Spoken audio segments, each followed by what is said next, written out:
ਮਿੱਤਰੋ, ਪੰਜਾਬੀ ਟੈਬ ਦੀ ਨਵੀਂ ਕਿਸ਼ਤ ਦੇ ਵਿੱਚ ਤੁਹਾਡਾ ਸਵਾਗਤ ਹੈ।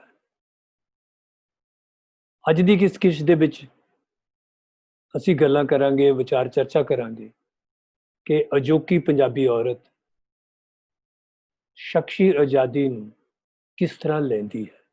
ਸ਼ਖਸੀ ਆਜ਼ਾਦੀ ਦੇ ਉਸ ਲਈ ਕੀ ਮਾਇਨੇ ਹਨ।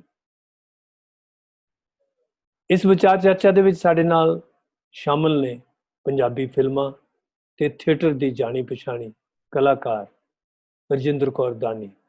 ਰਜਿੰਦਰ ਕੌਰ ਦਾਨੀ ਜਿਸ ਨੇ ਪਿੰਡ ਲੈਵਲ ਦੇ ਉੱਤੇ ਨਾ ਤਾਂ ਕੇਵਲ ਔਰਤਾਂ ਦੇ ਹੱਕਾਂ ਲਈ ਸੰਘਰਸ਼ ਕੀਤੇ, ਸਗੋਂ ਸਰਪੰਚ ਦੇ ਨਾਤੇ ਵੀ ਜਦੋਜਹਿਦ ਕੀਤੀ ਤੇ ਇਹ ਸਿੱਧ ਕੀਤਾ ਕਿ ਸਰਪੰਚੀ ਸਿਰਫ ਮੇਲ ਹੀ ਨਹੀਂ, ਫੀਮੇਲ ਵੀ ਕਰ ਸਕਦੇ ਨੇ ਤੇ ਗੱਜ ਵੱਜ ਕੇ ਕਰ ਸਕਦੇ। ਦੂਸਰੇ ਸਾਡੇ ਸੱਜਣ ਜਿਹੜੇ ਅੱਜ ਦੇ ਇਸ ਪ੍ਰੋਗਰਾਮ ਦੇ ਵਿੱਚ ਸ਼ਿਰਕਤ ਕਰ ਰਹੇ ਨੇ, ਉਹਨੇ ਪੰਜਾਬ ਯੂਨੀਵਰਸਿਟੀ ਦੇ ਸਾਬਕਾ ਡੀਨ ਡਾਕਟਰ ਦੇਵਿੰਦਰ ਪਿੰਡਾਂ ਦੀ ਸਿਰਫ ਫੋਟੋਗ੍ਰਾਫੀ ਦੇ ਨਾਲ ਹੀ ਸੰਬੰਧਿਤ ਨਹੀਂ ਰਹੇ, ਸਗੋਂ ਪੰਜਾਬੀ ਬੰਦੇ ਦੀ ਹੋਣੀ ਦੇ ਬਾਰੇ ਚਿੰਤਨ ਕਰਨ ਵਾਲੇ ਮਾਹਰਾਂ ਦੇ ਵਿੱਚ ਵੀ ਉਹਨਾਂ ਦਾ ਨਾਂ ਸ਼ਾਮਲ ਹੈ। ਅੱਜ ਦੇ ਪ੍ਰੋਗਰਾਮ ਦੇ ਵਿੱਚ ਆਪਾਂ ਚਰਚਾ ਕਰਾਂਗੇ ਅਜੋਕੀ ਪੰਜਾਬੀ ਔਰਤ ਲਈ ਸ਼ਖਸੀ ਆਜ਼ਾਦੀ ਦੇ ਮਾਇਨੇ ਕੀ ਨੇ। ਇਹ ਮਾਇਨੇ ਲੱਭਣ ਦੀ ਤੇ ਇਹਨਾਂ ਬਾਰੇ ਚਰਚਾ ਕਰਨ ਦੀ ਗੱਲ ਕਰਾਂਗੇ। ਰਜਿੰਦਰ ਕੌਰ, ਅੱਜ ਜਿਹੜੀ ਔਰਤ ਹੈ, ਪੰਜਾਬੀ ਔਰਤ ਹੈ, ਉਸ ਨੂੰ ਇਕਨੋਮਿਕ ਜਾਂ ਆਰਥਿਕ ਆਜ਼ਾਦੀ ਮਿਲ ਗਈ ਹੈ। ਉਹ ਪੈਸੇ ਕਮਾਉਣ ਲੱਗ ਗਈ ਹੈ। ਬਹੁਤੇ ਤੌਰ ਤੇ ਆਮ ਇਹੀ ਕਿਹਾ ਜਾਂਦਾ ਕਿ ਜੇ ਔਰਤ ਨੂੰ ਪੈਸੇ ਪੱਖੋਂ, ਆਰਥਿਕ ਪੱਖੋਂ ਆਜ਼ਾਦ ਹੋਵੇ ਔਰਤ, ਤਾਂ ਉਹ ਆਜ਼ਾਦ ਹੋ ਜਾਂਦੀ ਹੈ। ਆਰਥਿਕ ਪੱਖ ਤੋਂ ਜਿਹੜੀ ਆਜ਼ਾਦੀ ਪੰਜਾਬੀ ਔਰਤ ਨੂੰ ਮਿਲੀ ਹੈ, ਉਹਦੇ ਕੀ ਇਹੀ ਅਰਥ ਨੇ ਜਾਂ ਕੋਈ ਹੋਰ ਅਰਥ ਵੀ ਬਣਦੇ ਨੇ? ਮੇਰਾ ਜਿਹੜਾ ਮੰਨਣਾ ਹੈ ਕਿ ਔਰਤ ਨੂੰ ਜੋ ਆਜ਼ਾਦੀ ਮਿਲੀ ਹੈ, ਸਾਰੀ ਔਰਤ ਨੂੰ, ਹਰੇਕ ਔਰਤ ਨੂੰ ਆਰਥਿਕ ਆਜ਼ਾਦੀ ਨਹੀਂ ਮਿਲੀ ਹੈ। ਸਭ ਤੋਂ ਵੱਡੀ ਗੱਲ ਹੈ। ਅੱਛਾ। ਕਿਉਂਕਿ ਪੜ੍ਹੀ ਲਿਖੀ ਔਰਤ ਹੈ ਜੋ, ਜਿਸ ਦੀ ਅਸੀਂ ਸਿਰਫ ਪੜ੍ਹੀ ਲਿਖੀ ਔਰਤ ਦੀ ਗੱਲ ਨਹੀਂ ਕਰਦੇ, ਅਸੀਂ ਪੇਂਡੂ ਔਰਤਾਂ ਦੀ ਵੀ ਗੱਲ ਕਰਨੀ ਹੈ। ਪੜ੍ਹੀ ਲਿਖੀ ਔਰਤ ਹੈ, ਅਗਰ ਉਹ ਆਰਥਿਕ ਪੱਖੋਂ ਮੌਜੂਦ ਹੈ ਤਾਂ ਉਹ ਇਸ ਪੱਖੋਂ ਤਾਂ ਆਜ਼ਾਦ ਹੈ। ਆਰਥਿਕ ਪੱਖੋਂ ਆਜ਼ਾਦ ਹੈ ਸਿਰਫ ਉਹ ਔਰਤ ਜੋ ਅਰਨ ਕਰ ਰਹੀ ਹੈ ਜਾਂ ਜਿਸਦਾ ਕੋਈ ਸਾਧਨ ਹੈ ਆਰਥਿਕਤਾ ਦਾ। ਤਾਂ ਜੇ ਅਸੀਂ ਜਿਹਨੀਅਤ ਤੌਰ ਤੇ ਦੇਖੀਏ ਤਾਂ ਔਰਤ ਆਜ਼ਾਦ ਨਹੀਂ ਹੈ। ਆਜ਼ਾਦ ਨਹੀਂ ਔਰਤ ਦੀ ਆਜ਼ਾਦੀ ਦੇ ਬਹੁਤ ਡੂੰਘੇ ਉਹ ਨੇ, ਸਵਾਲ ਨੇ। ਬਿਲਕੁਲ ਸਵਾਲ ਨੇ ਜੀ, ਅਰਥ ਵੀ ਨੇ। ਤੋ ਜਿਨ੍ਹਾਂ ਦੇ ਲਈ ਅਸੀਂ ਅੱਜ ਚਰਚਾ ਦੇ ਵਿੱਚ ਤੁਸੀਂ ਮੈਨੂੰ ਪੁੱਛੋਗੇ ਤਾਂ ਮੈਂ ਤੁਹਾਨੂੰ ਜਵਾਬ ਦੇਵਾਂਗੀ ਕਿ ਉਹ ਕੀ ਨੇ। ਮੇਰਾ ਤਿੰਨ ਗੱਲਾਂ ਹੈ। ਔਰਤ ਆਜ਼ਾਦ ਹੈ, ਮੈਂ ਕਹਿੰਦੀ ਹਾਂ ਔਰਤ ਆਜ਼ਾਦ, ਬਟ ਮੈਂ ਕਹਿੰਦੀ ਹਾਂ ਔਰਤ ਆਜ਼ਾਦ ਨਹੀਂ ਹੈ। ਔਰਤ ਬਿਲਕੁਲ ਵੀ ਆਜ਼ਾਦ ਨਹੀਂ ਹੈ। ਇਹ ਤਿੰਨ ਸੰਦਰਭ ਨੇ ਔਰਤ ਦੇ। ਇੱਥੇ ਹੋਲਡ ਕਰਿਓ, ਆਪਾਂ ਡਾਕਟਰ ਸਾਹਿਬ ਨੂੰ ਸ਼ਾਮਿਲ ਕਰਦੇ ਹਾਂ ਵਿਚਾਰ ਚਰਚਾ ਦੇ ਵਿੱਚ। ਡਾਕਟਰ ਸਾਹਿਬ, ਇਹ ਕਹਿੰਦੇ ਆਰਥਿਕ ਆਜ਼ਾਦੀ ਤੇ ਮਿਲ ਗਈ, ਪਰ ਉਸ ਆਜ਼ਾਦੀ ਦੇ ਮਾਇਨੇ ਇਹ ਨਹੀਂ ਹੈ ਕਿ ਔਰਤ ਆਜ਼ਾਦ ਹੋ ਗਈ, ਪੰਜਾਬੀ ਔਰਤ ਆਜ਼ਾਦ। ਪੰਜਾਬੀ ਔਰਤ ਨੂੰ ਹਾਲੇ ਪੂਰਨ ਆਜ਼ਾਦੀ ਨਹੀਂ ਮਿਲੀ। ਕੀ ਇਹਦੇ ਨਾਲ ਤੁਸੀਂ ਸਹਿਮਤ ਹੋ? ਮੈਂ ਜਿਹੜਾ ਇਹਨਾਂ ਦਾ ਆਰਗੂਮੈਂਟ ਜਿਸ ਲਾਈਨ 'ਚ ਆਰਗੂਮੈਂਟ ਯਾਨੀ ਜਾ ਰਿਹਾ, ਮੈਂ ਸਹਿਮਤ ਹਾਂ ਇਸ ਗੱਲ ਦੇ ਨਾਲ। ਔਰ ਲੇਕਿਨ ਜਿਹੜੀ ਗਲੋਬਲ ਚੇਂਜ ਆ ਦੁਨੀਆ ਭਰ ਦੇ ਜਿਹੜੀ ਕਮਿਊਨੀਕੇਸ਼ਨ ਟੈਕਨੋਲੋਜੀ ਨੇ ਇੱਕ ਪੂਰੀ ਦੀ ਪੂਰੀ ਹਨੇਰੀ ਦੁਨੀਆ ਦੇ ਵਿੱਚ ਲਿਆਂਦੀ ਆ। ਔਰ ਜਿਹਦੇ ਵਿੱਚ ਜ਼ਰੂਰੀ ਨਹੀਂ ਹੈ ਕਿ ਔਰਤ ਆਤਮ ਨਿਰਭਰ ਹੋਏ, ਪਰ ਉਹਦੇ ਪਾਸ ਕਮਿਊਨੀਕੇਸ਼ਨ ਦੇ ਚੈਨਲਸ ਖੁੱਲ ਗਏ ਨੇ। ਇੱਕ ਆਮ ਮਤਲਬ ਪਿੰਡ ਦੀ ਲੜਕੀ ਦੇ ਪਾਸ ਉਹਨੂੰ ਆਪਣੀ ਗੱਲ ਦੂਰ ਤੱਕ ਪਹੁੰਚਾਉਣ ਦਾ ਜ਼ਰੀਏ ਆ ਗਏ ਨੇ। ਨਹੀਂ, ਦੂਰ ਤੱਕ ਪਹੁੰਚਾਉਣ ਦਾ ਨਹੀਂ, ਉਹਦਾ ਜਿਹੜਾ ਇੱਕ ਪਰਿਵਾਰ ਸੀ, ਪਰਿਵਾਰ ਦਾ ਇੱਕ ਉਹਦੇ ਉੱਤੇ ਇੱਕ ਅਧਿਕਾਰ ਸੀ। ਔਰ ਉਹਦੀ ਸਾਰੀ ਸੋਸ਼ਲ ਮੂਵਮੈਂਟ ਜਿਹੜੀ ਹੈ ਉਹਦਾ ਕੰਟਰੋਲ ਕਰਨ ਵਾਲਾ ਜਿਹਨੂੰ ਕਹਿੰਦੇ ਉਹਦਾ ਪਰਿਵਾਰ ਸੀ। ਔਰ ਜਦੋਂ ਉਹਦੇ ਹੱਥ ਦੇ ਵਿੱਚ ਫੋਨ ਆ ਗਿਆ ਤਾਂ ਉਹਦੇ ਲਈ ਦੁਨੀਆ ਦੇ ਦਰਵਾਜ਼ੇ ਖੁੱਲ ਗਏ ਕਮਿਊਨੀਕੇਸ਼ਨ। ਹਾਲਾਂਕਿ ਉਹ ਆਤਮ ਨਿਰਭਰ ਨਹੀਂ ਹੈ, ਹਾਲਾਂਕਿ ਉਹ ਆਤਮ ਨਿਰਭਰ ਨਹੀਂ ਹੈ, ਪਰ ਉਹ ਇੱਕ ਏਡੀ ਵੱਡੀ ਚੇਂਜ ਆ ਸਮਾਜ ਦੇ ਵਿੱਚ ਆਈ, ਉਹਦੇ ਪਹਿਰਾਵੇ ਦੇ ਵਿੱਚ, ਉਹਦੇ ਬੋਡੀ ਲੈਂਗੁਏਜ ਦੇ ਵਿੱਚ। ਹਾਂਜੀ, ਔਰ ਉਹਦੀਆਂ ਜਿਹੜੀਆਂ ਪਰਸਨਲ ਸਮੱਸਿਆਵਾਂ ਨੇ ਉਹਨਾਂ ਨੂੰ ਉਹਦੀ ਸ਼ੇਅਰਿੰਗ ਦੇ ਵਿੱਚ ਜਿਹੜਾ ਹੈ। ਤੋ ਇਹ ਇੱਕ ਆਸਪੈਕਟ ਆ। ਬਾਕੀ ਜਿਹੜੀ ਇਹਨਾਂ ਦਾ ਜਿਹੜਾ ਇਹਨਾਂ ਦੀ ਦਲੀਲ ਆ ਉਹਦੇ ਨਾਲ ਮੈਂ ਸਹਿਮਤ। ਰਜਿੰਦਰ, ਇਹ ਗੱਲ ਬੜੀ ਖੂਬਸੂਰਤ ਹੈ ਕਿ ਔਰਤ ਨੂੰ ਭਾਵੇਂ ਉਹ ਆਜ਼ਾਦੀ ਜਿਸ ਦੀ ਤੁਸੀਂ ਗੱਲ ਕਰਦੇ ਹੋ ਹਾਲੇ ਪੂਰਨ ਤੌਰ ਤੇ ਨਹੀਂ ਮਿਲੀ, ਪਰ ਟੈਕਨੋਲੋਜੀ ਨੇ, ਖਾਸ ਤੌਰ ਤੇ ਸੂਚਨਾ ਟੈਕਨੋਲੋਜੀ ਨੇ ਇੱਕ ਵੱਖਰੀ ਤਰ੍ਹਾਂ ਦੀ ਆਜ਼ਾਦੀ ਔਰਤ ਨੂੰ ਦੇ ਦਿੱਤੀ। ਆਮ ਤੌਰ ਤੇ ਹੁੰਦਾ ਸੀ ਜੇ ਪਿੰਡਾਂ ਦੇ ਵਿੱਚ ਗੱਲ ਹੈ ਕਿ ਮੇਰੀ ਸੱਸ, ਮੇਰਾ ਸਹੁਰਾ ਮੈਨੂੰ ਆਪਣੇ ਪੇਕੀ ਗੱਲ ਨਹੀਂ ਕਰਨ ਦੇ, ਮੋਟੀ ਜਿਹੀ ਐਗਜ਼ਾਮਪਲ ਹੁੰਦੀ, ਇਹ ਸਾਰੀ ਆਜ਼ਾਦੀ ਉਹਦੀ ਝੋਲੀ ਵਿੱਚ ਪਾਤੀ। ਹੁਣ ਕਨੈਕਟਡ ਹੈ। ਤੁਸੀਂ ਇਸ ਗੱਲ ਦੇ ਨਾਲ ਸਹਿਮਤ ਹੋ? ਜਿੱਥੋਂ ਤੱਕ ਤਾਂ ਟੈਕਨੋਲੋਜੀ ਦੀ ਗੱਲ ਹੈਗੀ ਹੈ, ਇੱਥੇ ਮੈਂ ਸਹਿਮਤ ਹਾਂ ਕਿ ਹਰ ਲੜਕੀ ਨੂੰ, ਹਰ ਔਰਤ ਨੂੰ ਇਹ ਆਜ਼ਾਦੀ ਮਿਲੀ।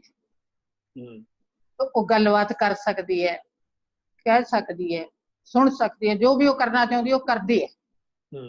ਬਟ ਔਰਤ ਦੀ ਆਜ਼ਾਦੀ ਦੀ ਜੇ ਗੱਲ ਕਰੀਏ ਤਾਂ ਇਕੱਲੇ ਟੈਕਨੋਲੋਜੀ ਦੀ ਆਜ਼ਾਦੀ ਨਾਲ ਮੈਂ ਸਹਿਮਤ ਇਸ ਕਰਕੇ ਨਹੀਂ ਹਾਂ ਕਿ ਜੇ ਅਸੀਂ ਔਰਤ ਦੇ ਤੱਕ ਪਹੁੰਚ ਗਏ ਤਾਂ ਬੜੇ ਮਤਲਬ ਮੈਨੇ ਅਲੱਗ ਨੇ ਇਸ ਦੀ। ਜਿਸ ਤਰ੍ਹਾਂ ਕਿ ਮਿਹਨਤਕਸ਼ ਔਰਤਾਂ ਨੇ, ਕੰਮਕਾਜੀ ਔਰਤਾਂ ਨੇ, ਉਹਨਾਂ ਦਾ ਸਿਰਫ ਇਹੀ ਕੰਮ ਨਹੀਂ ਰਹਿ ਗਿਆ ਕਿ ਉਹ ਪੇਕਿਆਂ ਨੂੰ ਦੱਸਣ ਕਿ ਮੈਂ ਔਖੀ ਹਾਂ ਜਾਂ ਸੌਖੀ ਹਾਂ। ਉਹਨਾਂ ਦੀਆਂ ਜ਼ਿੰਮੇਵਾਰੀਆਂ ਨੇ, ਉਹ ਮਿਹਨਤ ਕਰ ਰਹੀਆਂ ਨੇ, ਬਟ ਫੈਸਲੇ ਉਹਨਾਂ ਦੇ ਹੱਥ 'ਚ ਨਹੀਂ। ਜੋ ਮਿਹਨਤਾਂ ਕਰਦੀਆਂ ਨੇ ਫੈਸਲੇ ਉਹਨਾਂ ਦੇ ਹੱਥ ਨਹੀਂ। ਫੈਸਲੇ ਮਰਦ ਪ੍ਰਧਾਨ ਜਿਹੜਾ ਸਾਡਾ ਸਮਾਜ ਹੈ ਉਹੀ ਕਰਦੇ ਨੇ। ਕੋਈ ਔਰਤ ਆਪਣੇ ਦਵਿੰਦਰ, ਇਹ ਗੱਲ ਬੜੀ ਦਿਲਚਸਪ ਹੈਗੀ ਹੈ ਕਿ ਆਜ਼ਾਦੀ ਮਿਲ ਗਈ। ਜਿਵੇਂ ਇਹਦੀ ਇੱਕ ਬੜੀ ਮੋਟੀ ਐਗਜ਼ਾਮਪਲ ਹੈ ਜਿਹੜੀ ਪਿੰਡਾਂ ਦੀਆਂ ਪੰਚਾਇਤਾਂ ਵਿੱਚ ਮਿਲਦੀ ਹੈ ਕਿ ਉਹ ਪੰਚਾਇਤਾਂ ਦੇ ਵਿੱਚ ਔਰਤਾਂ ਲਈ ਰਿਜ਼ਰਵ ਹਲਕੇ ਹੋ ਗਏ, ਸਰਪੰਚ ਦੇ ਵੀ, ਪੰਚ ਦੇ ਵੀ। ਜੇ ਸਰਪੰਚ ਔਰਤ ਬਣ ਗਈ ਤਾਂ ਐਕਚੁਅਲੀ ਕਾਗਜ਼ਾਂ ਵਿੱਚ ਭਾਵੇਂ ਉਹ ਔਰਤ ਸਰਪੰਚ ਹੁੰਦੀ ਹੈ, ਪਰ ਸਰਪੰਚ ਉਹਦੇ ਘਰ ਵਾਲਾ ਹੀ ਹੁੰਦਾ। ਤਾਂ ਇਹ ਇਸ ਕਿਸਮ ਦੀ ਜਿਹੜੀ ਪਿਛਲੀ ਸੀਟ ਤੇ ਬਹਿ ਕੇ ਉਹ ਔਰਤ ਨੂੰ ਆਜ਼ਾਦੀ ਦਿੱਤੀ ਗਈ ਹੈ, ਪਰ ਪਿੱਛੇ ਸੀਟ ਤੇ ਬਹਿ ਕੇ ਉਹ ਕਾਬੂ ਵੀ ਕਰ ਲਈ ਗਈ ਹੈ। ਇਹਦੇ ਬਾਰੇ ਕੀ ਕਹਿਣਾ ਚਾਹੁੰਦੇ? ਇੱਕ ਤਾਂ ਇਹਦੇ 'ਚ ਮਤਲਬ ਦੋ ਪਹਿਲੂ ਨੇ। ਇੱਕ ਪਹਿਲੂ ਤਾਂ ਇਹ ਆ ਕਿ ਜਿਹੜਾ ਜੈਂਡਰ ਦਾ ਫਰਕ ਆ ਕੁਦਰਤ ਨੇ ਪਾਇਆ, ਕੁਦਰਤ ਨੇ ਪਾਇਆ, ਲਿੰਗਿਕ ਭੇਦ। ਹਾਂਜੀ, ਉਹਦੇ 'ਚ ਬੰਦੇ ਦਾ ਕੋਈ ਦੋਸ਼ ਨਹੀਂ, ਮਤਲਬ ਜਿਹੜੀ ਮੇਲ ਹਾਇਰਾਰਕੀ ਦਾ ਕੋਈ ਦੋਸ਼ ਨਹੀਂ। ਉਹ ਨੇਚਰ ਨੇ ਪਾ ਦਿੱਤਾ। ਨੇਚਰ ਨੇ ਔਰਤ ਨੂੰ ਮਦਰਹੁੱਡ ਦੇ ਦਿੱਤੀ। ਇਹ ਮਦਰਹੁੱਡ ਦੇ ਦੁਆਲੇ ਬਹੁਤ ਸਾਰੀਆਂ ਗੱਲਾਂ, ਬਹੁਤ ਸਾਰੀਆਂ ਲਿਮਿਟੇਸ਼ਨਸ ਫੈਮਿਲੀ ਦੀਆਂ ਉਹ ਜੁੜੀਆਂ ਹੋਈਆਂ ਨੇ।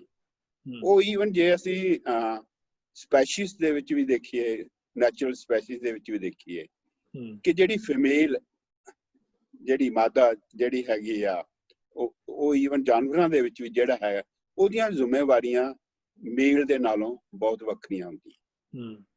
ਤਾਂ ਉਹ ਜਿਹੜਾ ਭੇਦ ਆ, ਉਹ ਫਰਕ ਸਾਨੂੰ ਹਮੇਸ਼ਾ ਧਿਆਨ 'ਚ ਰੱਖਣਾ ਚਾਹੀਦਾ ਹੈ ਕਿ ਔਰਤ ਦਾ ਸਭ ਤੋਂ ਜਿਹੜਾ ਨੇਚਰ ਨੇ ਉਹਨੂੰ ਦਿੱਤਾ ਮਦਰ ਹੋਣ ਦਾ, ਉਹਦੇ ਨਾਲ ਬਹੁਤ ਸਾਰੀਆਂ ਅੱਗੋਂ ਫਿਰ ਫੈਮਿਲੀ ਨਾਲ ਜੁੜਿਆ ਹੋਣ ਦਾ, ਉਹਦਾ ਇਮੋਸ਼ਨਲ ਪੱਖ ਸਾਰਾ ਕੁਝ ਉਹ ਜੁੜਿਆ ਹੁੰਦਾ। ਪਲੀਜ਼। ਨਹੀਂ, ਤੁਸੀਂ ਪੂਰੀ ਗੱਲ ਕਰੋ, ਪੂਰੀ। ਹਾਂਜੀ, ਤੇ ਦੂਜਾ ਐਸਪੈਕਟ ਜਿਹੜਾ ਹੈਗਾ ਉਹ ਹੈਗਾ ਇਕਨੋਮਿਕਸ ਦਾ।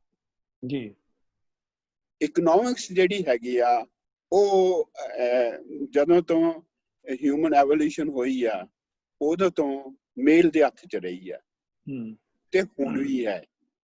ਉਹ ਬੇਸ਼ੱਕ ਵਿਕਸਿਤ ਦੇਸ਼ ਨੇ, ਬੇਸ਼ੱਕ ਵਿਕਸਿਤ ਹੋ ਰਹੇ ਦੇਸ਼ ਨੇ ਅੱਜ ਕੱਲ੍ਹ ਦੀ ਟਰਮੀਨੋਲੋਜੀ ਦੇ ਵਿੱਚ, ਪਰ ਔਰਤ ਕਿਸੇ ਵੀ ਦੇਸ਼ ਦੇ ਵਿੱਚ ਜਿਸ ਤਰ੍ਹਾਂ ਮੈਡਮ ਕਹਿ ਰਹੇ ਨੇ ਉਹ ਸੁਤੰਤਰ ਨਹੀਂ ਹੈ ਪੂਰੀ ਤਰ੍ਹਾਂ। ਔਰ ਸੁਤੰਤਰ ਕਿਉਂ ਨਹੀਂ ਹੈ, ਤੁਸੀਂ ਹੁਣੇ ਉਦਾਹਰਨ ਦਿੱਤੀ ਪਿੰਡਾਂ ਦੇ ਜਿਹਨੂੰ ਕਹਿੰਦੇ ਪੰਚਾਇਤਾਂ ਦੇ ਵਿੱਚ ਜਿਹੜਾ ਹੈ ਉਹ ਦਿੱਤੀ ਕਿ ਉਹਦੀਆਂ ਬਹੁਤ ਸਾਰੀਆਂ ਲਿਮਿਟੇਸ਼ਨਸ, ਉਹ ਸਮਾਜਿਕ ਵੀ ਨੇ, ਹੈ ਨਾ ਜੀ। ਉਹ ਲੇਕਿਨ ਇਹ ਆ ਕਿ ਸਮਾਜ ਨੇ, ਸਰਕਾਰਾਂ ਨੇ ਉਹਨੂੰ ਉਹ ਕੋਟੇ ਦੇ ਦਿੱਤੇ ਕਿ ਜਿਹਦੇ ਚ ਔਰਤ ਵੀ ਬਣ ਸਕਦੀ ਆ, ਪੰਚ ਬਣ ਸਕਦੀ ਆ, ਸਰਪੰਚ ਬਣ ਸਕਦੀ ਆ, ਲੇਕਿਨ ਉਹਨੂੰ ਮੋਬਿਲਿਟੀ ਜਿਹੜੀ ਹੈ, ਉਹਦੀ ਜਿਹੜੀ ਉਹ ਇੰਡੀਪੈਂਡੈਂਸ ਆ ਉਹਦੇ ਪਾਸ ਨਹੀਂ ਹੈ। ਤਾਂ ਇਸ ਤਰ੍ਹਾਂ ਜਿਹੜਾ ਹੈ ਬਹੁਤ ਸਾਰੀਆਂ ਗੱਲਾਂ ਇਹ ਠੀਕ ਆ ਕਿ ਉਹ ਕਿਤੇ ਨਾ ਕਿਤੇ ਫਿਰ ਉਹ ਸਰਕਮਸਟੈਂਸ ਇਦਾਂ ਦਾ ਰਹਿੰਦੀ ਆ ਕਿ ਉਹ ਬੰਦੇ ਦੇ ਉੱਤੇ ਜਾਂ ਮੇਲ ਦੇ ਉੱਤੇ ਹੀ ਡਿਪੈਂਡ ਰਹਿੰਦੀ ਹੈ। ਰਜਿੰਦਰ, ਇਹਦੇ ਬਾਰੇ ਤੁਸੀਂ ਨੁਕਤਾ ਪਹਿਲਾਂ ਉਠਾਇਆ ਹੈ ਕਿ ਪੂਰੀ ਆਜ਼ਾਦੀ ਨਹੀਂ ਮਿਲੀ, ਜਾਂ ਜਿਹੜੀ ਆਜ਼ਾਦੀ ਮਿਲੀ ਹੈ ਉਹ ਅਸਲੀ ਅਰਥਾਂ ਵਿੱਚ ਅਸਲੀ ਆਜ਼ਾਦੀ ਨਹੀਂ ਹੈ।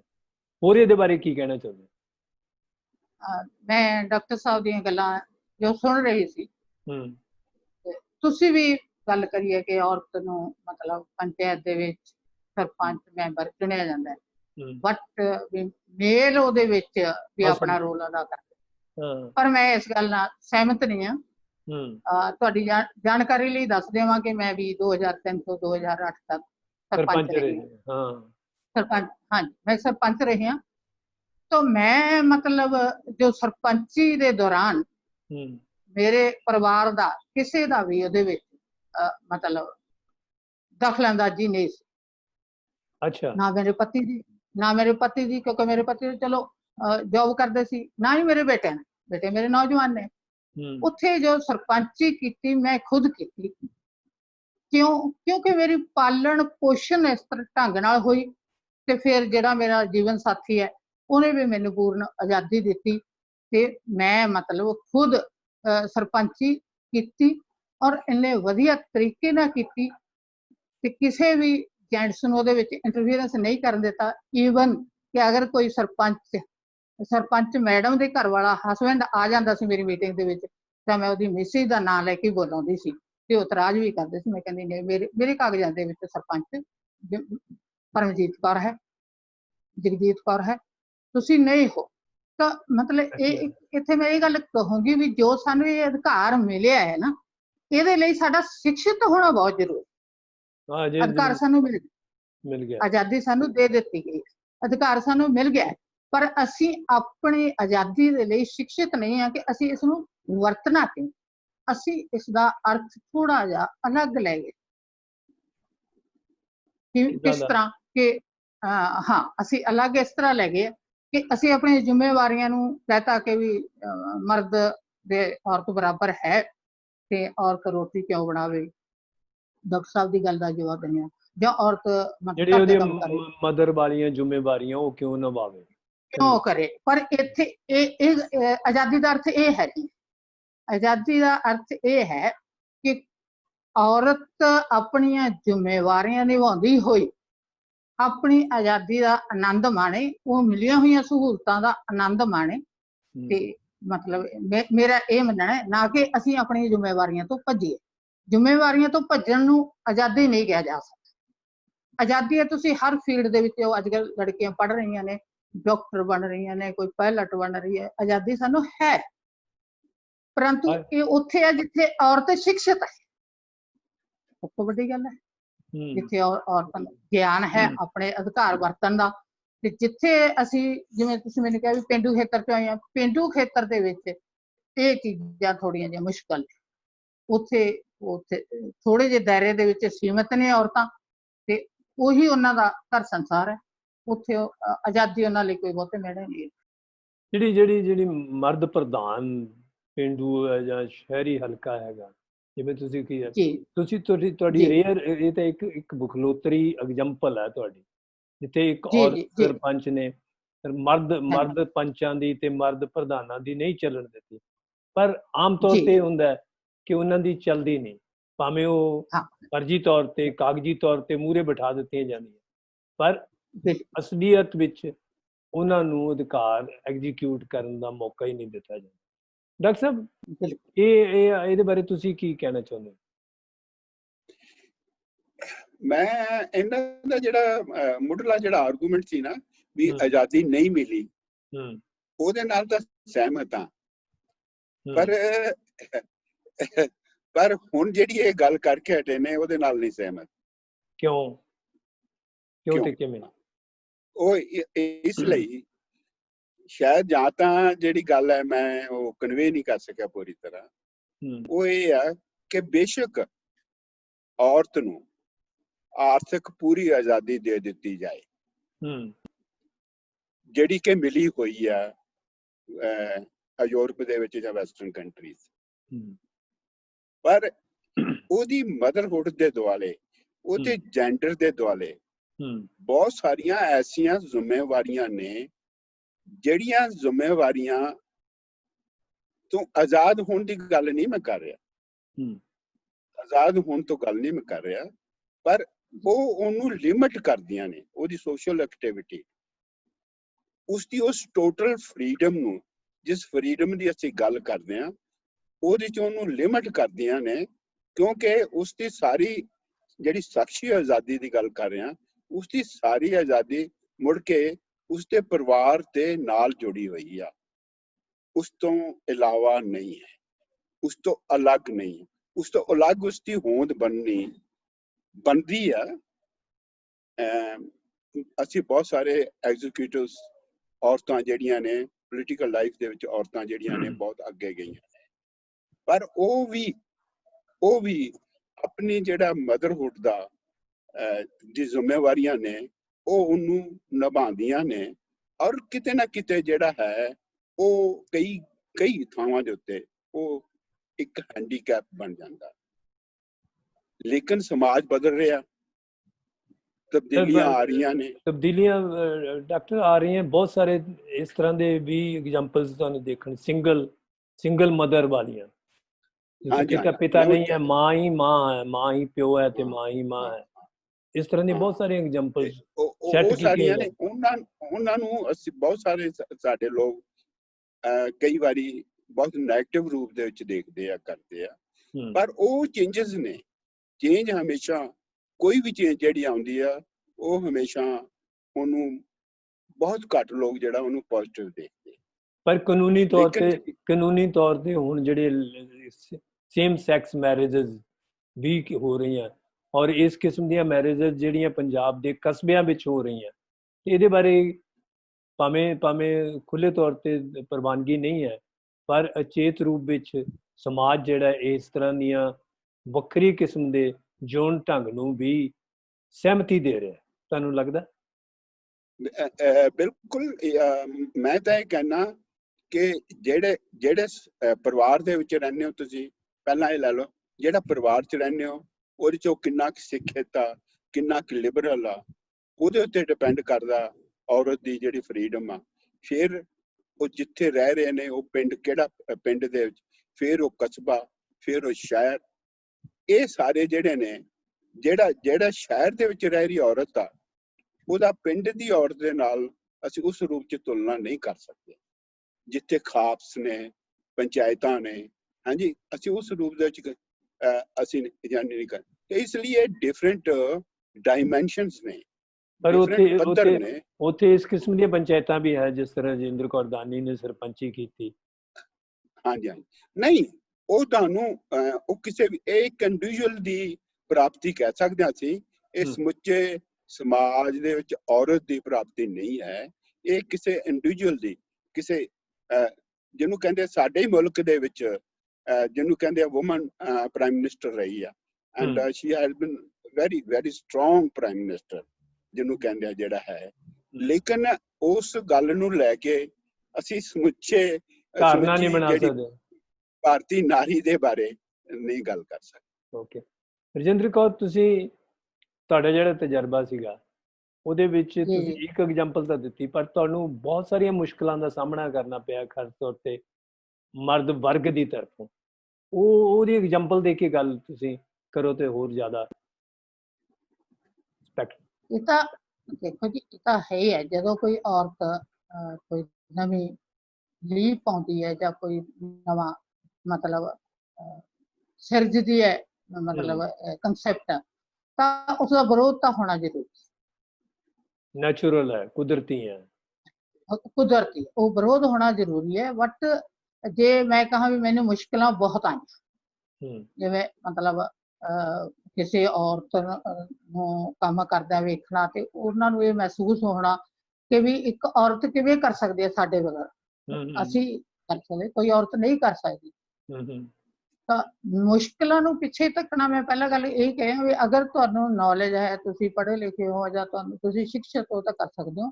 ਜ਼ਿਆਦਾਤਰ ਮੈਂ ਇਹ ਸਹਿਮਤ ਹਾਂ ਡਾਕਟਰ ਸਾਹਿਬ ਨਾਲ, ਜਿਹੜੀਆਂ ਵੀ ਆਪਣੇ ਜਿਹੜੇ ਸਰਪੰਚ ਨੇ ਉਹ ਖੁਦ ਕੰਮ ਕਰ ਹੀ ਨਹੀਂ ਸਕਦੀਆਂ, ਸਿਰਫ ਉਹਨਾਂ ਦਾ ਅੰਗੂਠਾ ਜਾਂ ਉਹਨਾਂ ਦੇ ਦਫ਼ਤਰ ਚੱਲਦੇ, ਉਹਨਾਂ ਦਾ ਕੰਮ ਹੈ, ਜਿਹੜੇ ਉਹਨਾਂ ਦੇ ਹਸਬੈਂਡ, ਕਿਉਂਕਿ ਉਹਨਾਂ ਨੂੰ ਤੁਸੀਂ ਤਾਂ ਬਿਠਾਉਣ ਦੀ ਗੱਲ ਕਰਦੇ ਹੋ, ਉਹਨਾਂ ਨੂੰ ਬਿਠਾਇਆ ਵੀ ਨਹੀਂ ਜਾਂਦਾ, ਚੁੱਲ੍ਹੇ ਤੇ ਕੰਮ ਕਰਦੀਆਂ ਤਾਂ ਉਹੀ ਸਾਈਨ ਕਰਵਾਏ ਜਾਂਦੇ ਜਾਂ ਅੰਗੂਠੇ ਲਗਵਾਏ ਜਾਂਦੇ। ਹਾਂ, ਤਾਂ ਉਹ ਮਤਲਬ ਫੈਸਲੇ ਮਰਦ ਹੀ ਕਰਦੇ ਨੇ, ਮਤਲਬ ਉਹ ਹੈ ਕਿ ਉਹਨਾਂ ਨੂੰ ਇੱਕ ਅਧਿਕਾਰ ਤਾਂ ਦੇਤਾ ਸਰਕਾਰ ਨੇ, ਪਰ ਵਰਤਣ ਦਾ ਕਿਸੇ ਨੂੰ ਔਰਤ ਨੂੰ ਇਜਾਜ਼ਤ ਨਹੀਂ ਦਿੱਤੀ ਗਈ। ਇਹ ਗੱਲ ਮੈਂ ਮੰਨਣ ਲਈ ਤਿਆਰ ਹਾਂ। ਬਿਲਕੁਲ ਮੁਸ਼ਕਿਲਾਂ ਆਉਂਦੀਆਂ ਜਦੋਂ ਤੁਸੀਂ ਮਤਲਬ ਅਗਰ ਕੋਈ ਬਰੇਵ ਹੈ ਤਾਂ ਇਸ ਨੂੰ ਪਾਰ ਕਰਦਾ, ਨਹੀਂ ਤਾਂ ਜ਼ਿਆਦਾਤਰ ਔਰਤਾਂ ਬਿਲਕੁਲ, ਮੈਂ ਸਹਿਮਤ ਹਾਂ ਕਿ ਚੁੱਲ੍ਹੇ ਤੇ ਬੈਠ ਕੇ ਉਹਨਾਂ ਨੇ ਸਾਈਨ ਕਰਨੇ ਨੇ ਤੇ ਉਹਨਾਂ ਨੂੰ ਨਹੀਂ ਪਤਾ ਕਿ ਪੰਚਾਇਤ ਦੇ ਵਿੱਚ ਫੈਸਲਾ ਕੀ ਹੋ, ਨਹੀਂ ਪਤਾ ਉਹਨਾਂ ਨੂੰ, ਜਾਂ ਮਤਲਬ ਕੌਣ ਮਤਲਬ ਕੀ ਪਿੰਡ ਦੇ ਵਿਕਾਸ ਦੀ ਕੀ ਗੱਲ ਹੋ ਰਹੀ ਹੈ, ਕੀ ਵਿਰੋਧਤਾ ਹੋ ਰਹੀ ਹੈ। ਅਗਰ ਔਰਤ ਇਹ ਫੈਸਲੇ ਖੁਦ ਕਰਨ ਲੱਗ ਜਾਏ ਤਾਂ ਪਿੰਡਾਂ ਦੇ ਵਿੱਚ ਬੈਰ ਬਰਾਉ ਵੀ ਬਹੁਤ ਖਤਮ ਹੋ ਜਾਵੇਗਾ, ਇਹ ਤਾਂ ਨੈਚੁਰਲੀ ਹੈ। ਤੋ ਆਜ਼ਾਦੀ ਕਹਿ ਸਕਦੇ ਹਾਂ ਪਰ ਨਹੀਂ ਹੈ, ਕਹਿ ਸਕਦੇ ਹਾਂ ਅਸੀਂ ਆਜ਼ਾਦੀ ਦਿੱਤੀ ਹੈ, ਦਿੱਤੀ ਗਈ ਹੈ, ਪਰ ਆਜ਼ਾਦੀ ਨਹੀਂ ਹੈ, ਇਹ ਮੈਂ ਮੰਨ ਪਿੰਡਾਂ ਦੇ ਵਿੱਚ ਬਲਕਿ ਹਾਲੇ ਵੀ ਖੁਦ ਜਿਹੜੀ ਇੱਕ ਵਾਰੀ ਦੁਬਾਰਾ ਫਿਰ ਮੈਂ ਉਸ ਗੱਲ ਵੱਲ ਆਊਂਗਾ ਕਿ ਜਿਵੇਂ ਆਪਾਂ ਨਵੀਂ ਟੈਕਨੋਲੋਜੀ ਦੀ ਵਰਤੋਂ ਨੇ ਆਜ਼ਾਦੀ ਦੇ ਬੂਹੇ ਖੋਲ ਦਿੱਤੇ, ਤੇ ਇਵੇਂ ਜਿਹੜੀ ਇੱਕ ਤਾਂ ਵੱਖਰੀ ਤਰ੍ਹਾਂ ਦੀ ਕਿ ਕੋਈ ਕਿਸੇ ਨੂੰ ਗਵਰਨਮੈਂਟ ਦੀ ਨੌਕਰੀ ਮਿਲ ਗਈ, ਕਿਸੇ ਨੂੰ ਇਸੇ ਕਿਸਮ ਦੀ ਕੋਈ ਹੋਰ ਵੱਡੀ ਕੰਪਨੀ ਦੇ ਵਿੱਚ ਨੌਕਰੀ ਮਿਲ ਗਈ, ਪਰ ਇੱਕ ਬਹੁਤ ਛੋਟੀਆਂ ਫੁਟਕਲ ਕਿਸਮ ਦੀਆਂ ਨੌਕਰੀਆਂ ਦਿਹਾਤ ਦੇ ਵਿੱਚ ਪਿਛਲੇ ਸਾਲਾਂ ਦੇ ਵਿੱਚ, ਪਿਛਲੇ ਦਹਾਕਿਆਂ ਦੇ ਵਿੱਚ ਔਰਤਾਂ ਨੂੰ ਮਿਲੀਆਂ। STD ਬੂਥ ਤੇ ਕੁੜੀਆਂ ਕੰਮ ਕਰਦੀਆਂ ਪਈਆਂ, ਨਿੱਕੀਆਂ ਜਿਹੜੀਆਂ ਇਸ ਕਿਸਮ ਦੀਆਂ ਨੌਕਰੀਆਂ ਸੀਗੀਆਂ ਜਿਨ੍ਹਾਂ ਬਾਰੇ ਪਹਿਲਾਂ ਸੰਗ ਸ਼ਰਮ ਕੀਤੀ ਜਾਂਦੀ ਸੀ ਜਾਂ ਚੰਗਾ ਨਹੀਂ ਸੀ ਸਮਝਿਆ ਜਾਂਦਾ, ਕੁੜੀਆਂ ਨੇ ਉਸ ਕਿਸਮ ਦੀਆਂ ਨੌਕਰੀਆਂ ਵੀ ਕਰਨੀਆਂ ਸ਼ੁਰੂ ਕੀਤੀਆਂ। ਇਹ ਜਿਹੜਾ ਟ੍ਰੈਂਡ ਹੈ ਇਹ ਕਿੱਧਰ ਨੂੰ ਜਾਂਦਾ? ਦੇਖੋ ਜੀ, ਜੋ ਅੱਜ ਜਿਹੜੀ ਆਰਥਿਕਤਾ ਹੈ ਨਾ, ਸਭ ਤੋਂ ਵੱਡੀ ਮਤਲਬ ਮਨੁੱਖ ਦੀ ਮੇਨ ਸਮੱਸਿਆ ਹੈ। ਲੜਕੀਆਂ ਜਦੋਂ ਪੜ੍ਹ ਲਿਖ ਕੇ ਜਾਂਦੀਆਂ ਤਾਂ ਉਹ ਇੱਕ ਚੀਜ਼ ਵੇਖਦੀਆਂ ਕਿ ਉਹਨਾਂ ਦੇ ਪੇਰੈਂਟਸ ਨੇ ਉਹਨਾਂ ਨੂੰ ਮਤਲਬ ਖਰਚੇ ਕਰਕੇ, ਮਿਹਨਤਾਂ ਕਰਕੇ, ਕਰਜ਼ੇ ਚੱਕ ਕੇ ਵੀ ਪੜ੍ਹਾਇਆ ਹੈ, ਤਾਂ ਫਿਰ ਉਹ ਖੁਦ ਸੋਚਦੀਆਂ ਕਿ ਮੈਨੂੰ ਘਰੇ ਨਹੀਂ ਬੈਠਣਾ ਚਾਹੀਦਾ, ਮੈਨੂੰ ਜਿੱਥੇ ਵੀ ਛੋਟੀ ਮੋਟੀ ਨੌਕਰੀ ਮਿਲ ਜਾਵੇ ਤੇ ਮੈਨੂੰ ਕਰਨੀ ਚਾਹੀਦੀ ਹੈ, ਤਾਂ ਕਿ ਮੈਂ ਆਪਣੇ ਜੀਵਨ ਦੇ ਵਿੱਚ ਕੁਛ ਨਵਾਂ ਸਿੱਖ ਵੀ ਸਕਾਂ, ਅੱਗੇ ਵੀ ਵੱਧ ਸਕਾਂ ਤੇ ਮੈਂ ਆਪਣੇ ਪਰਿਵਾਰ ਨੂੰ ਵੀ ਇਹਦੇ ਵਿੱਚ ਹੈਲਪ ਕਰ ਸਕਾਂ। ਇਹ ਔਰਤ ਜਿਹੜੀਆਂ ਅੱਜ ਕੱਲ੍ਹ ਲੜਕੀਆਂ ਜਾਂ ਔਰਤਾਂ ਨੇ ਪੜ੍ਹੀਆਂ ਲਿਖੀਆਂ ਨੇ ਉਹ ਇਹ ਕਰ ਰਹੀਆਂ। ਤੇ ਪਹਿਲਾਂ ਸਾਡੇ ਪਿੰਡਾਂ ਦੇ ਵਿੱਚ ਵੀ ਔਰਤਾਂ ਇਸ ਤਰ੍ਹਾਂ ਛੋਟੇ ਮੋਟੇ ਕੰਮ ਕਰਦੇ, ਜਿਸ ਤਰ੍ਹਾਂ ਤਾਣੀ ਬੁਣਨਾ, ਖੱਡੀ ਦਾ ਕੰਮ, ਦਰੀਆਂ ਬੁਣਨਾ, ਜਾਂ ਮਤਲਬ ਔਰਤ ਹਾਂਜੀ ਦਸਤਕਾਰੀ, ਇਸ ਤਰ੍ਹਾਂ ਦੇ ਕੰਮ ਔਰਤਾਂ ਕਰਦੀਆਂ ਸੀ ਕਿਉਂ? ਉਹ ਉਹਨਾਂ ਦੀ ਲੋੜ ਹੈ, ਉਹਨਾਂ ਨੂੰ ਮਤਲਬ ਜੀਵਨ ਗੁਜ਼ਰ ਵਾਸਤੇ ਇਹ ਲੋੜ ਹੈ। ਤੇ ਛੋਟੀ ਕਿਸਾਨੀ ਦੇ ਵਿੱਚ ਤਾਂ ਬਹੁਤ ਜ਼ਿਆਦਾ ਇਸ ਦੀ ਜ਼ਰੂਰਤ ਹੈ ਕਿ ਲੜਕੀਆਂ ਪੜ੍ਹ ਲਿਖ ਕੇ ਨੌਕਰੀ ਕਰਨ, ਪਰ ਇਹ ਸਾਨੂੰ ਪਤਾ ਕਿ ਸਾਡੇ ਮਤਲਬ ਜਿਹੜਾ ਸਿਸਟਮ ਹੈ ਇਹਦੇ ਵਿੱਚ ਵਧੀਆ ਨੌਕਰੀਆਂ ਨਹੀਂ ਹਨ।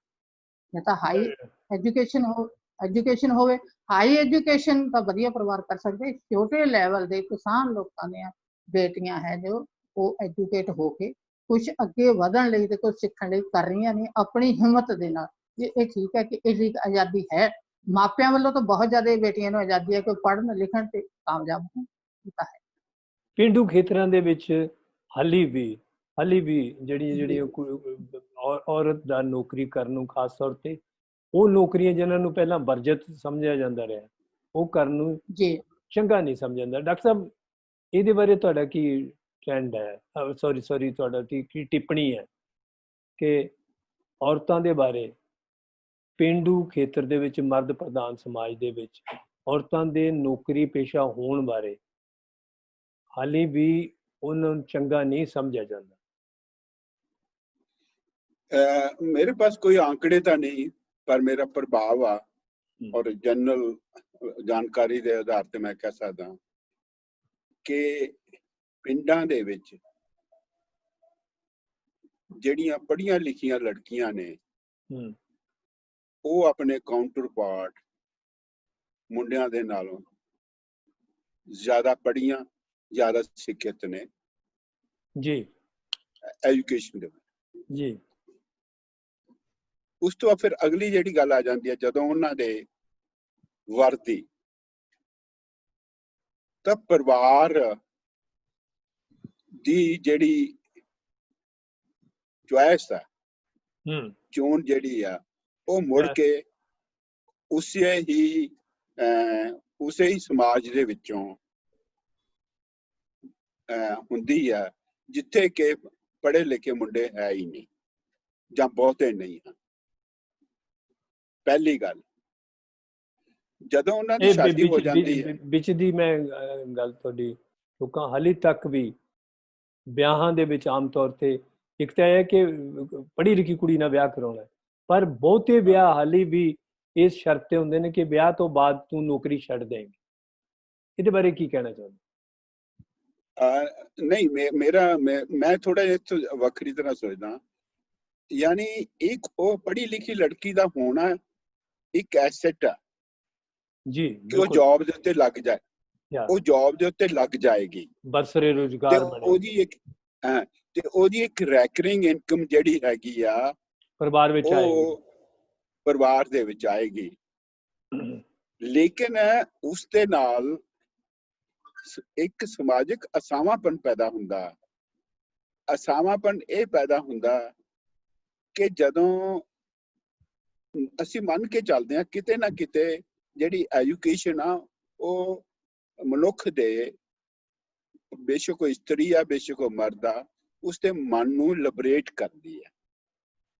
ਔਰ ਉਹ ਲੜਕੀਆਂ ਜਿਹੜੀਆਂ ਕਿ ਆਪਣੇ ਵੋਕੇਸ਼ਨਲ ਐਜੂਕੇਸ਼ਨ ਵਿੱਚ ਸਮਰੱਥ ਹੁੰਦੀਆਂ ਨੇ, ਜੌਬ ਵੀ ਕਰਨ ਲੱਗ ਪੈਂਦੀਆਂ ਨੇ, ਪਰ ਉਹਨਾਂ ਦੇ ਜਿਹੜੇ ਪਤੀ ਨੇ ਉਹ ਉਹਨਾਂ ਦੇ ਮੁਕਾਬਲੇ ਤੇ ਉੱਤੇ ਉਹਨੇ ਸਮਰੱਥ ਮਤਲਬ ਵੋਕੇਸ਼ਨਲੀ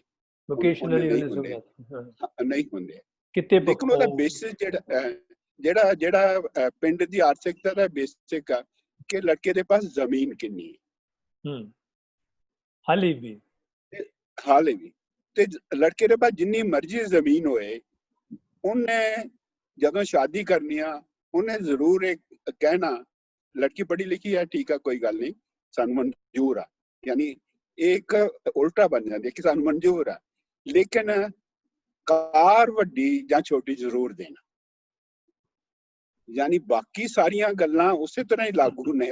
हां जी, कार वड्डी छोटी जरूर देना, बाकी आ जेड़ा है चंगी सेवा करनी, ये करना वो करना, ते वो ते है ही है। हां जी, हां वो ते है। तो ये जेड़ियां गल्लां ने इहदे नाल ਅਸੀਂ ਇਹ ਕਹੀਏ ਕਿ ਉੱਥੇ ਜਿਹਨੂੰ ਕਹਿੰਦੇ ਸਾਰੀ ਜ਼ਿੰਦਗੀ ਜਿਹਨੂੰ ਕਹਿੰਦੇ ਆ ਕੰਪਰੋਮਾਈਜ਼ ਹੋਏਗਾ ਮੇਰੇ ਹਿਸਾਬ ਸਿਰ ਅੰਡਰਸਟੈਂਡਿੰਗ ਤੋਂ ਉਸ ਕਿਸਮ ਦੀ ਡਿਵੈਲਪਮੈਂਟ। ਰਜਿੰਦਰ, ਤੁਸੀਂ ਕੀ ਕਹਿਣਾ ਚਾਹੁੰਦੇ ਹੋ? ਆਪਾਂ ਇਸ ਤੋਂ ਪਹਿਲਾਂ ਕਿ ਪ੍ਰੋਗਰਾਮ ਸਮਾਪਤੀ ਵੱਲ ਜਾ ਰਿਹਾ ਹੈ, ਤੁਸੀਂ मेरा तो एक है मतलब विचार नहीं है, मेरी जानकारी है। ਪੈਸਾ ਨੇ ਜਿਹੜੀ ਗੱਲ ਕੀਤੀ ਹੈ ਨਾ, ਮੈਂ ਉਹਦੇ ਉੱਤੇ ਤੁਹਾਡੀ ਟਿੱਪਣੀ ਚਾਹੁੰਦਾ ਉਹਦੇ ਉੱਤੇ ਕਿ ਪੜ੍ਹੀਆਂ ਲਿਖੀਆਂ ਓਕੇ ਜੀ, ਅੱਜ ਕੱਲ ਲੜਕਿਆਂ ਦੀ ਡਿਮਾਂਡ ਹੈ ਨੌਕਰੀ ਵਾਲੀ ਲੜਕੀ। ਅੱਛਾ, ਨੌਕਰੀ ਵਾਲੀ ਲੜਕੀ, ਕਿਉਂਕਿ ਅੱਜ ਹਰ ਇੰਨਾ ਮਤਲਬ ਹਰ ਆਦਮੀ ਇੰਨਾ ਸੁਚੇਤ ਹੋ ਰਿਹਾ ਕਿ ਜੇ ਕੋਈ ਲੜਕੀ ਨੌਕਰੀ ਵਾਲੀ ਆਏਗੀ ਤਾਂ 4 ਪੈਸੇ ਘਰ ਦੇ ਵਿੱਚ ਆਉਣਗੇ ਤੇ ਜਿਹੜਾ ਗੁਜ਼ਰ ਬਸਰ ਹੈ ਅੱਜ ਦੇ ਮੁਤਾਬਕ ਬਹੁਤ ਸੋਹਣਾ ਚੱਲੇਗਾ। ਹਾਂ, ਜਿਹੜਾ ਦਾਜ ਦਹੇਜ ਦੀ ਹੈ ਮੇਰੇ ਖਿਆਲ ਪਿੰਡਾਂ 'ਚ ਹੈ ਜਿੱਥੇ ਜ਼ਿਆਦਾ ਮਤਲਬ ਜ਼ਮੀਨ ਜਾਇਦਾਦ ਹੈ, ਪਰ ਜਿੱਥੇ ਮੁੰਡੇ ਪੜ੍ਹ ਲਿਖ ਗਏ ਨੇ, ਨੌਲੇਜ ਰੱਖਦੇ ਨੇ, ਤਾਂ ਉਹ ਉੱਥੇ ਮੁੰਡੇ ਖੁਦ ਜਵਾਬ ਵੀ ਦੇ ਰਹੇ ਨੇ ਦਾਜ ਵਾਸਤੇ। ਉਹ ਪ੍ਰਾਇੋਰਟੀ ਦਿੱਤੀ ਹੈ ਕਿ ਲੜਕੀ ਦਿੰਦੇ ਆ ਵੀ ਲੜਕੀ ਪੜ੍ਹੀ ਲਿਖੀ ਹੋਵੇ, ਜੌਬ ਤੇ ਹੋਵੇ। ਇੱਕ ਮੈਂ ਹੋਰ ਜਿਹੜਾ ਪਿਛਲੇ ਸਮੇਂ ਦੇ ਵਿੱਚ ਦੇਖਿਆ ਵੀ ਅਗਰ ਕੋਈ ਲੜਕਾ ਟੀਚਰ ਹੈ ਤਾਂ ਉਹ ਟੀਚਰ ਲੜਕੀ ਦੀ ਡਿਮਾਂਡ ਕਰਦਾ ਹੈ, ਉਹ ਘਰੇਲੂ ਲੜਕੀ ਦੀ। ਹਾਂ, ਇਹ ਮਤਲਬ ਉਹੀ ਹੈ ਵੀ ਮਰਦ ਪ੍ਰਧਾਨ ਹੈ, ਜੋ ਚਾਹਣ ਉਹ ਹੋਏਗਾ। ਲੜਕਿਆਂ ਦੀ ਕਮੀ ਆ ਚੁੱਕੀ ਹੈ, ਸਮੱਸਿਆ ਤਾਂ ਬਹੁਤ ਵੱਡੀ ਹੈ, ਕਿਉਂਕਿ ਨਸ਼ਿਆਂ ਕਾਰਨ ਲੜਕਿਆਂ ਦੀ ਕਮੀ ਆ ਚੁੱਕੀ ਪੜ੍ਹੇ ਲਿਖਿਆਂ ਦੀ। ਤਾਂ ਮਾਂ ਪਿਓ ਉਹਨਾਂ ਦੀ ਬੇਟੀ ਪੜ੍ਹੀ ਲਿਖੀ ਹੈ ਤਾਂ ਵੀ ਉਹ ਘਰ ਦੇ ਕੰਮ ਕਰਦੇ ਨੇ, ਇਸਦਾ ਕਰਦਾ। ਇਹ ਹੈ ਥੋੜੀਆਂ ਜਿਹੀਆਂ ਸਮੱਸਿਆਵਾਂ। ਬਹੁਤ ਵੱਖਰਾ ਇੱਕ ਪੁਆਇੰਟ ਹੈ ਕਿ ਲੜਕੀਆਂ ਦੀ ਕਮੀ ਆ ਚੁੱਕੀ ਹੈ। ਤੇ ਜਦੋਂ ਲੜਕਿਆਂ ਦੀ ਮੇਲ ਦੀ ਕਮੀ ਹੈ ਤਾਂ ਮੇਲ ਦੀ ਕਮੀ ਜਿਹੜੀ ਹੈ ਇੱਕ ਵੱਖਰੀ ਤਰ੍ਹਾਂ ਦੀ ਪ੍ਰੋਬਲਮ ਕ੍ਰੀਏਟ ਕਰਦੀ ਹੈ। ਇਹ ਇੱਕ ਵੱਖਰੀ ਤਰ੍ਹਾਂ ਦਾ ਸਵਾਲ ਔਰਤ ਦੀ ਆਜ਼ਾਦੀ ਬਾਰੇ ਖੜਾ ਕਰਦੀ ਹੈ। ਡਾਕਟਰ ਸਾਹਿਬ, ਤੁਸੀਂ ਕੀ ਕਹਿਣਾ ਚਾਹੁੰਦੇ ਹੋ? ਇਸ ਦੇ ਨਾਲ ਆਪਾਂ ਕਨਕਲੂਡ ਕਰਨ ਲੱਗੇ ਹਾਂ ਤੁਹਾਡੇ ਟਿੱਪਣੀ ਦੇ ਨਾਲ। ਨਹੀਂ, ਬਹੁਤ ਠੀਕ ਹੈ ਆਬਜ਼ਰਵੇਸ਼ਨ ਹੈ। ਉਹਦਾ ਕਾਰਨ ਤਾਂ ਪਤਾ ਹੀ ਹੈ ਸਾਨੂੰ, ਉਹਦੇ ਬਾਰੇ ਤਾਂ ਮੇਰਾ ਖਿਆਲ ਸਾਰਿਆਂ ਨੂੰ ਪਤਾ ਕਿ ਲੜਕਿਆਂ ਦੀ ਜਿਹਨੂੰ ਕਹਿੰਦੇ ਜਿਹੜੀ ਰੇਸ਼ੋ ਆ, ਜਿਹੜੀ ਸੈਕਸ ਰੇਸ਼ੋ ਆ, ਉਹ ਘੱਟ ਆ। ਮਤਲਬ ਇੰਡੀਆ ਦੇ ਵਿੱਚ ਡਰੱਗ ਦੇ ਨਾਲ ਉਹ ਖਾਸ ਤੌਰ ਤੇ ਵਿਸ਼ੇਸ਼ ਤੌਰ ਤੇ ਜੁੜਦੀ ਹੈ ਪੰਜਾਬ ਦੇ ਨਾਲ, ਕਿ ਪੰਜਾਬ ਵਿੱਚ ਹੋਰ ਵੀ ਜ਼ਿਆਦਾ ਘੱਟ ਹੈ। ਤੇ ਇਹ ਮੈਂ ਇਸ ਨੂੰ ਜੋੜਦਾ ਐਗਰੀਰੀਅਨ ਸੁਸਾਇਟੀ ਦੇ ਨਾਲ। ਮੈਂ ਇਸ ਨੂੰ ਜੋੜਦਾ ਹਰਿਆਣੇ 'ਚ ਵੀ ਦੇਖ ਲਓ, ਯਾਨੀ ਕਰ ਲਓ, ਹਨੇ। ਤਾਂ ਇਹ ਜਿਹੜੀ ਹੈ ਐਗਰੀਰੀਅਨ ਸੁਸਾਇਟੀ ਦੀ ਪ੍ਰੋਬਲਮ ਆ। ਉਹਨਾਂ ਨੂੰ ਮੇਲ ਚਾਈਲਡ ਚਾਹੀਦਾ ਹੀ ਚਾਹੀਦਾ, ਔਰ ਮੇਲ ਚਾਈਲਡ ਚਾਹੀਦਾ ਉਸਦੇ ਜਿਹਨੂੰ ਪ੍ਰੋਸੈਸ ਦੇ ਵਿੱਚ, ਨੇਚਰ ਦੇ ਪ੍ਰੋਸੈਸ ਦੇ ਵਿੱਚ, ਜਿਹਨੂੰ ਕਹਿੰਦੇ ਆ ਲੜਕੀਆਂ ਦੀ ਗਿਣਤੀ ਕਈ ਵਾਰੀ ਜ਼ਿਆਦਾ ਹੋ ਜਾਂਦੀ ਹੈ। ਅੱਛਾ, ਔਰ ਉਹ ਜਿਹੜੀ ਸਮੱਸਿਆ ਹੈ, ਔਰ ਉਹ ਸਮੱਸਿਆ ਕੋਈ ਐਡੀ ਵੱਡੀ ਸਮੱਸਿਆ ਨਹੀਂ। ਸਮੱਸਿਆ ਸਿਰਫ ਇਹ ਆ ਕਿ ਜਿਹੜਾ ਯੂਥ ਆ ਉਹ ਕ੍ਰੀਏਟਿਵ ਪ੍ਰੋਸੈਸ ਦੇ ਵਿੱਚ ਨਹੀਂ ਪਿਆ ਹੋਇਆ, ਉਹ ਐਜੂਕੇਸ਼ਨ ਦੇ ਵਿੱਚ ਨਹੀਂ ਪਿਆ ਹੋਇਆ। ਉਹਦੇ ਅੰਦਰ ਜਿਹੜੇ ਸੁਪਨੇ ਨੇ ਪੈਸੇ ਕਮਾਉਣ ਦੇ ਤਾਂ ਹੈਗੇ ਆ, ਹਾਂਜੀ, ਆਪਣੇ ਆਪ ਨੂੰ ਉਸ ਪੱਧਰ ਤੇ ਲਿਜਾ ਕੇ, ਕੰਪੀਟੀਸ਼ਨ ਦੇ ਵਿੱਚ ਜਾ ਕੇ, ਉਹ ਜਾ ਕੇ ਬਾਹਰਲੀਆਂ ਧਰਤੀਆਂ ਤੇ ਕੰਮ ਕਰਨ ਦੇ ਲਈ ਛੋਟੇ ਤੋਂ ਮੋਟੇ ਤਿਆਰ ਆ। ਲੇਕਿਨ ਇਸ ਧਰਤੀ ਨੂੰ ਉਹ ਜਿੱਥੇ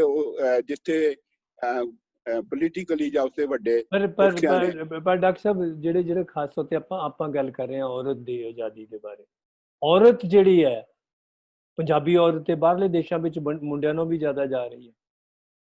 ਪੰਜਾਬੀ ਔਰਤ ਜਿਹੜੀ ਹੈ ਹਰ ਉਸ ਸ਼ੋਬੇ ਦੇ ਵਿੱਚ ਦਖਲ ਦੇ ਰਹੀ ਹੈ ਜਿੱਥੇ ਪਹਿਲਾਂ ਉਹ ਸਾਰੇ ਏਰੀਏ ਉਹਦੇ ਵੱਲ ਹੀ ਵਰਜਿਤ ਸਨ। ਸੋ ਇਹ ਉਹਦੀ ਜਿਹੜੀ ਇਹ ਨਵੇਂ ਇਆਮ ਖੋਲਣਾ ਉਹਦੇ ਲਈ ਜਿਹੜੇ ਖੁੱਲ ਰਹੇ ਨੇ, ਇਹਦੇ ਬਾਰੇ ਇਸ ਨਵੇਂ ਇਆਮ ਦੇ ਨਾਲ ਉਹਦੇ ਪਿੱਛੇ ਜਿਹੜੇ ਮੁੰਡੇ ਨੇ ਜਾਣਾ ਕਰਨਾ ਉਹਦੇ ਵੀ ਖੁੱਲ ਰਹੇ ਨੇ। ਮੈਂ ਕਹਿਣਾ ਚਾਹੁੰਦਾ ਉਹ ਜਿੱਥੇ ਵੀ ਜਾਏਗੀ ਕਰੇਗੀ, ਉਹ ਉੱਥੇ ਜਾ ਕੇ ਜਿਹਨੂੰ ਕਹਿੰਦੇ ਮੁੜ ਕੇ ਫਿਰ ਆਪਣੇ ਪੇਰੈਂਟਸ ਦੀ ਮਰਜ਼ੀ ਨਾਲ ਕੋਈ ਨਾ ਕੋਈ ਮੁੰਡਾ ਐਕਸਪੋਰਟ ਕਰੇਗੀ ਜਾਂ ਇੰਪੋਰਟ ਕਰੇਗੀ, ਹਾਂਜੀ, ਉਹ ਉਹਦੇ ਵੀ ਖੁੱਲੇ ਨੇ। ਲੇਕਿਨ ਇਹ ਐਗਰੀਰੀਅਨ ਸਮਾਜ ਦੀ ਇਹ ਸਮੱਸਿਆ ਹੀ ਹੈ ਕਿ ਉਹਦੇ ਵਿੱਚ ਮੁੰਡੇ ਜਿਹੜੇ ਆ ਜ਼ਿਆਦਾ ਸਮਰੱਥ ਹੋਣ ਦੇ ਵੱਲ ਨਹੀਂ ਤੁਰੇ ਹੋਏ, ਨਸ਼ਿਆਂ ਦੇ ਵੱਲ, ਜਿੱਦਾਂ ਮੈਡਮ ਨੇ ਦੱਸਿਆ, ਔਰ ਇਸ ਤਰ੍ਹਾਂ ਦੀ ਹੋਰ ਅਲਾਮਤਾਂ ਦੇ ਵਿੱਚ ਫਸੇ ਹੋਏ। ਬਹੁਤ ਬਹੁਤ ਸ਼ੁਕਰੀਆ ਤੁਹਾਡਾ, ਬੜੇ ਆਪਾਂ